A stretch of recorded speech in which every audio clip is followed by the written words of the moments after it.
Welkom by ons video oor die opstel van 'n maatskappy in Sage Business Cloud Payroll. Ons sal jou deur die noodsaaklike stappe lei om te verseker dat jou betaalstelsel akkuraat gekonfigureer is vir effektiewe werknemersbestuur. Om te begin, meld aan en navigeer na die afdeling Voeg nuwe maatskappy by.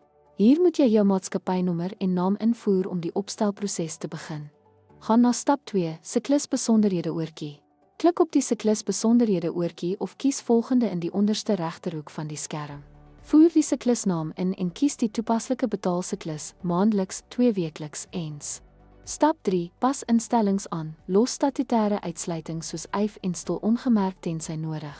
Indien jaarlikse bonusse pro rata gegee word of belastingsertifikaatsluitings relevant is, stel dit behoorlik op.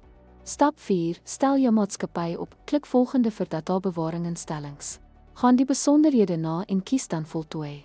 Stap 5, verskaf die maatskappy se kontak en adresbesonderhede. Nadat u die maatskappy geskep het, versamel die noodsaaklike kontak en adresbesonderhede vir u maatskappy. Deur hierdie stappe te volg, jy het jou maatskappy suksesvol in Sage Business Cloud Payroll opgestel. Hierdie opstelling verseker akkurate salarisverwerking en voldoening aan statutêre vereistes. Dankie dat jy ons gids oor die oprigting van 'n maatskappy ingekyk het, Sage Business Cloud Payroll. Ons hoop hierdie video was nuttig om te verseker dat jou betaalstelsel korrek gekonfigureer is.